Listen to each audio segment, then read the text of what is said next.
It's the heart of Times Square on a balmy July evening. But it may soon be lights out for the neon-lit summer skies over Broadway. Surveillance tape shows a man throwing a suspicious package into a police van, right into the lap of an NYPD officer. I can see it's flashing, it's clicking, like your whole life flashed right in front of your eyes. Officer Peter Cybulski and Sergeant Hameed Armani find themselves at the intersection of faith and doom. Were you prepared to die that night to save the folks who are here in Times Square? Yes, absolutely.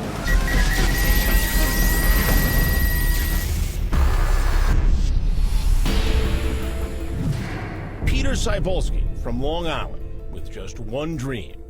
My father was in the military, my mom's a nurse, so I've always had that sense of giving back and helping.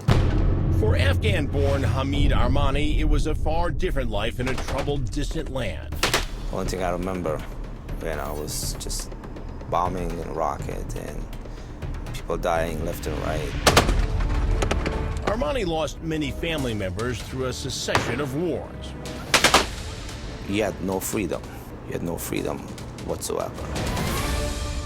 But Armani's perspective on the value of human life made him a perfect candidate to become one of New York's finest. This Afghan-born practicing Muslim, now a proud member of the NYPD, partnered with a made-in-America Catholic. Tell me about your relationship with Sergeant Armani. He's my brother, he's my best friend. I would take a bullet for him any day, and I know he would do the same. Take me back to the day in Times Square. Around 11:30 p.m., all the Broadway shows were letting out. People were leaving dinner. Hundreds, thousands of people in Times Square. And I saw a SUV slow down next to our van. I was on the driver's side and P was on the passenger side. And I heard something landed around the dashboard. I could see it was like a big white package. I looked back over to see who just threw something at me. And I see a man giving me a very mean grin, like menacing. Yes, his eyes pretty much said, "I'm gonna kill you." And within seconds, probably 2-3 seconds, he drives off very fast. Now the focus is on the ticking object of terror in Cybulski's lap. It's flashing, it's clicking, and I could see a red cylinder. With a red cylinder? With a red cylinder that I automatically believed was dynamite.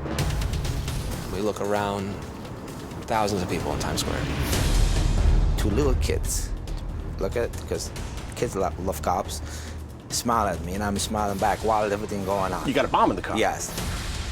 What's your goal at this point? We knew we had to get out of Times Square. Our goal was we had to save as many lives as possible. And I knew that in order for us to do that, we had to die. But I was ready, as Peter was, to die. I would not leave that device in the Times Square. I would not. What did you do? Sergeant Armani quickly puts the lights and siren on. He starts driving. I take the bomb and I'm holding it. In your lap? In my lap. And we start driving away. There's hundreds of people crossing the street, so we're trying to clear them. I'm trying to move them with my hand, telling people get out of the street. They're desperately trying to get just a block and a half away near 46th and 6th, where there are far fewer human lives. It feels like an eternity. I prayed, and Sergeant Armani prayed. I gave myself the sign of the cross, and I said, "God, just please take care of my family." The only thing I was like, God, how bad it's gonna hurt? And what got me really emotional, what's gonna happen to my daughter? We found an area that had no people around it. Sergeant Armani took the device from me and put it onto the sidewalk. We shut down the street. We set up a perimeter and waited for our bomb squad to arrive. You still thought this thing could explode? Absolutely, absolutely.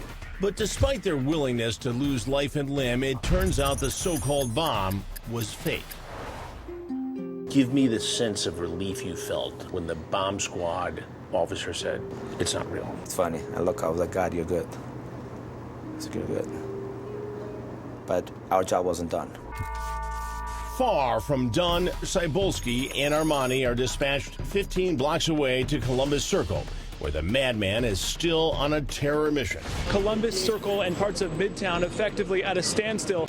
Anthony DiLorenzo from our affiliate WPIX reported from the scene where 52-year-old Hector Meneses held cops at bay.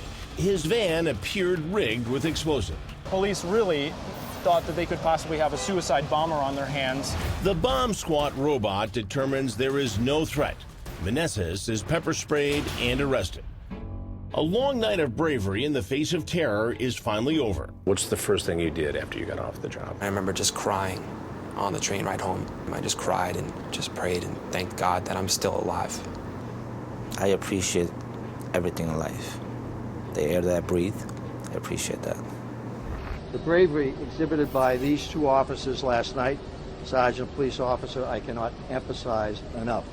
I swear to God, I love these people.